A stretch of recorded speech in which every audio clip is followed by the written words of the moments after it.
Minnesota Vikings fans, sit down, because this one is going to sting. We're talking about a ticking time bomb sitting right in the middle of the Vikings locker room, and his name is Justin Jefferson. Yes, that Justin Jefferson. The most electric, jaw-dropping, ankle-breaking wide receiver this franchise has ever seen, and quite possibly one of the greatest to ever lace up cleats at the position.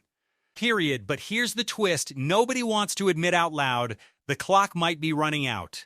Not on his talent, not on his prime, but on his patience.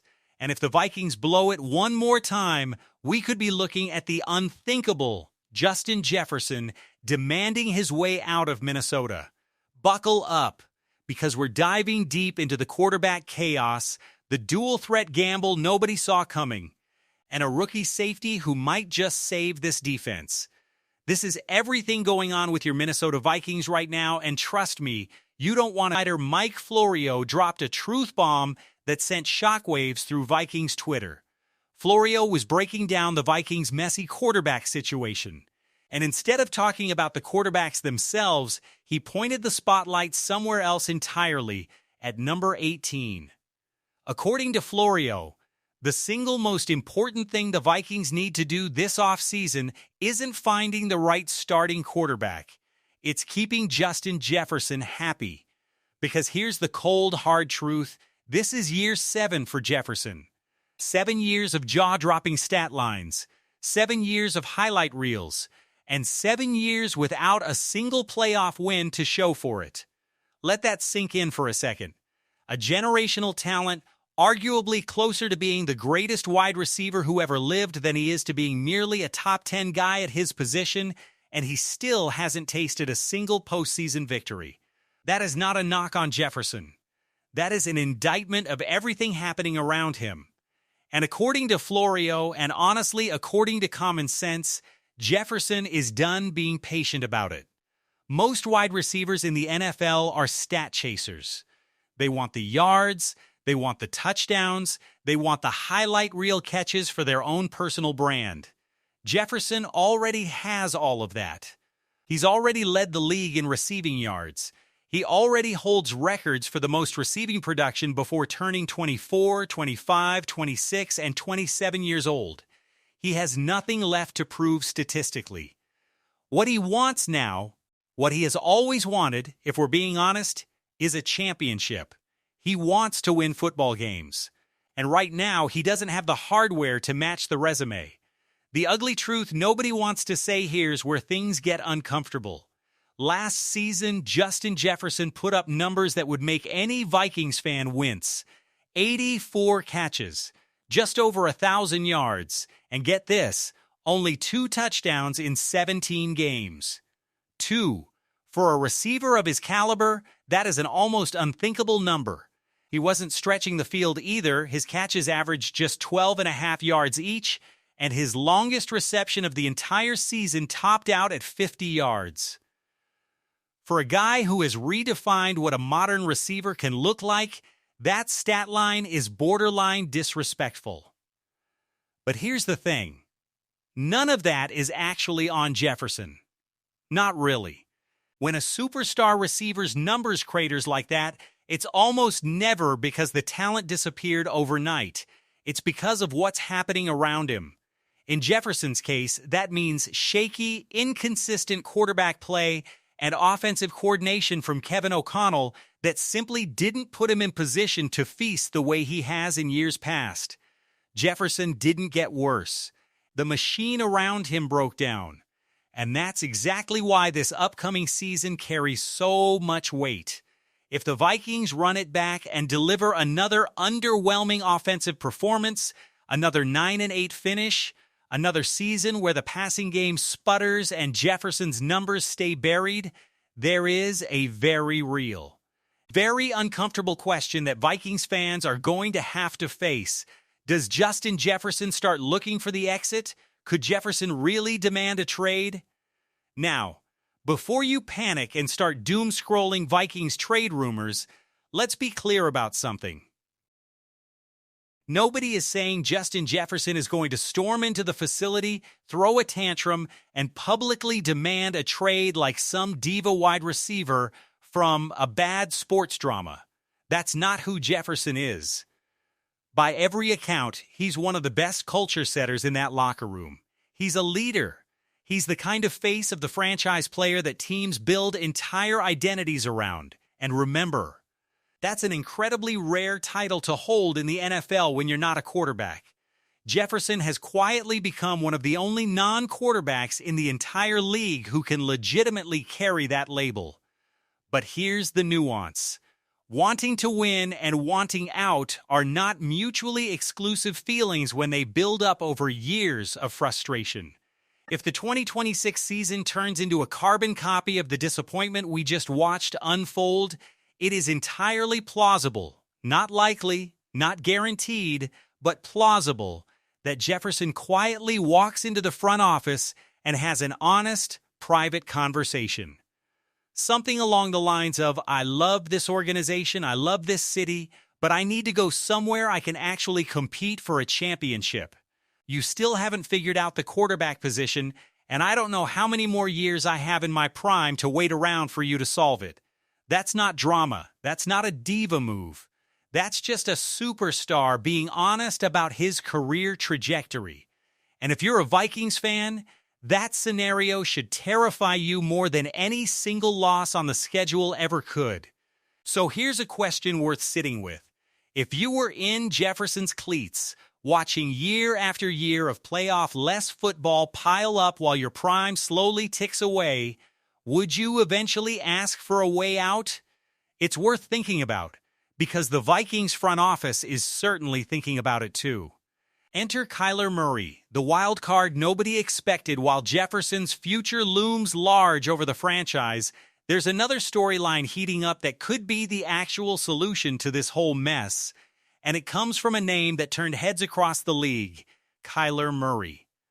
Chris Carter, yes, the same Chris Carter who has never exactly been shy about his opinions on Vikings quarterbacks, including his well-documented skepticism of J.J. McCarthy, recently went on a podcast and dropped a genuinely fascinating take. According to Carter, Kyler Murray brings something to the Vikings offense that this franchise simply has not had in years. And he's right. He's talking about legitimate, game-breaking dual-threat quarterback ability. Think about that for a second.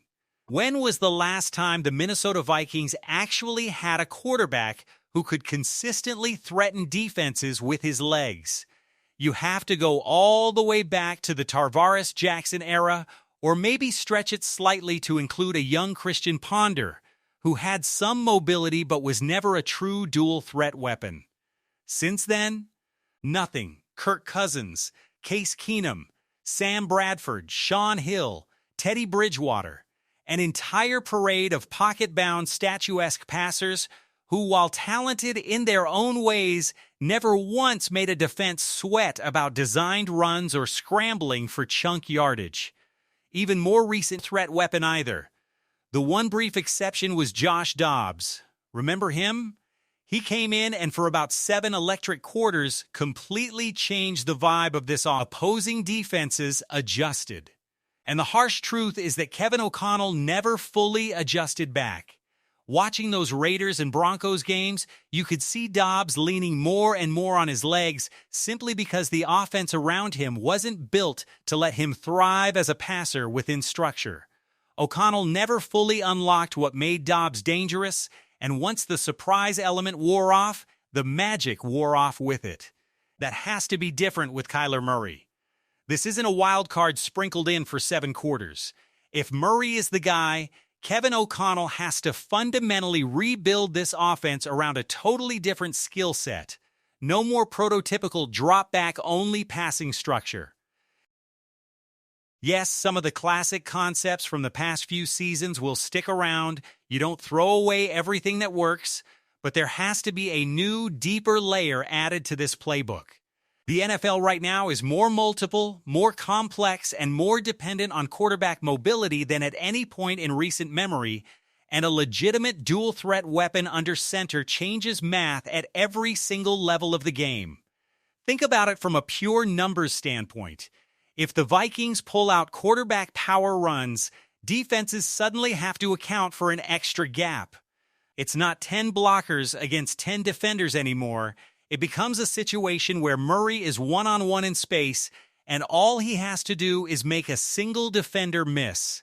That single wrinkle alone opens up the entire read option game, which should dramatically improve the Vikings' ground attack. This is about far more than just adding speed.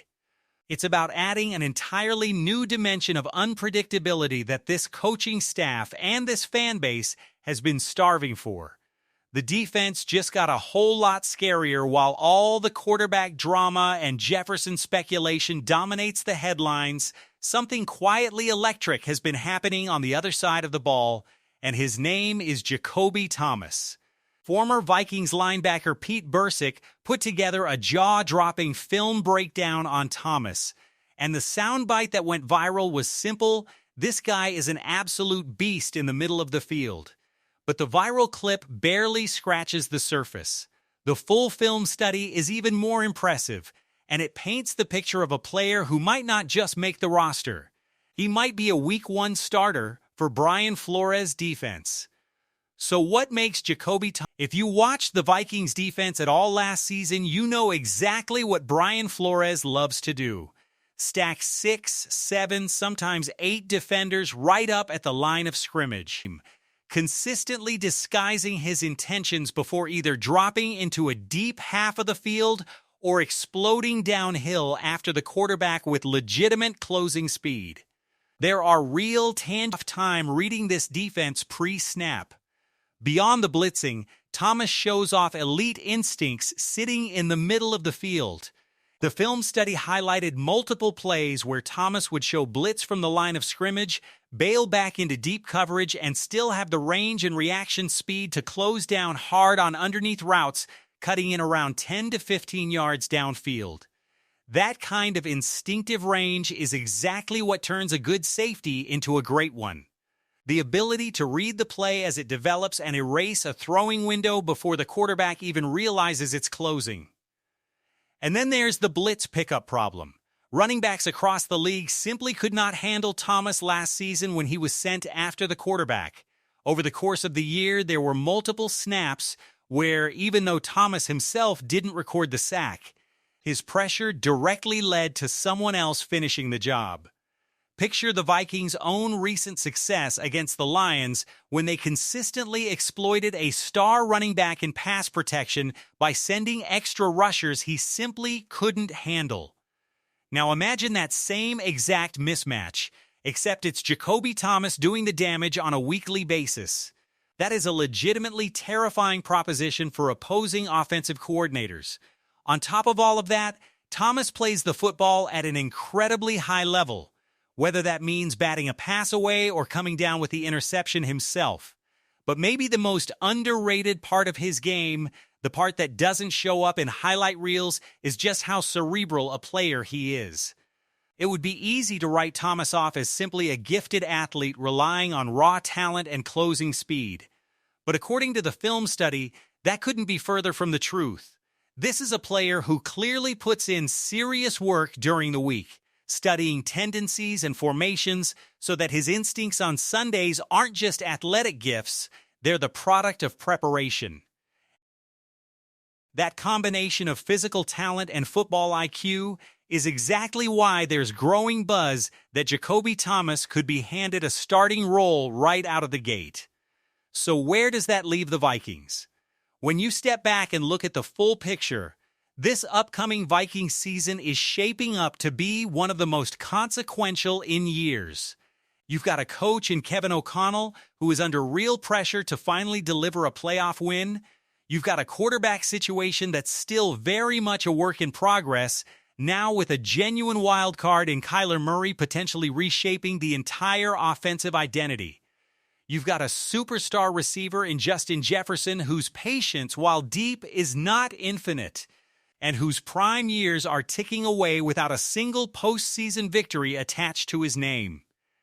And on the flip side, you've got a defense that might just have found its next breakout star in Jacoby Thomas, A player who could bring the kind of disrupt all of that together. And 2026 isn't just another Vikings season. It's a referendum. It's a referendum on Kevin O'Connell's coaching. It's a referendum on whether this front on how much longer Justin Jefferson is even willing to wait around for it all to come together. There is a lot riding on the next few months. Training camp battles, roster cuts, are all connected. They all point back to the same central truth. The Minnesota Vikings do not have unlimited chances left to get this right. The window with a talent like Justin Jefferson and his prime does not stay open forever, and everyone in that building knows it, even if nobody wants to say it out loud on the record. So Vikings fans, here's where you come in. Do you think Justin Jefferson eventually asks his way out of Minnesota if this season goes sideways again? Does Kyler Murray finally bring the missing ingredient this offense has needed for over a decade? And is Jacoby Thomas about to become the next great Vikings defender? Sound off in the comments below. I want to hear every single one of your takes, because this offseason is far from over, and the drama is only just getting started. If you enjoyed breaking this down with me, do me a huge favor. Smash that like button, drop a comment with your predictions, and if you haven't already, hit subscribe so you never miss a single update on everything happening with your Minnesota Vikings. There's a lot more coming, and trust me, you do not want to be caught off guard when the next big story breaks. Until next time, Vikings fans, Skol!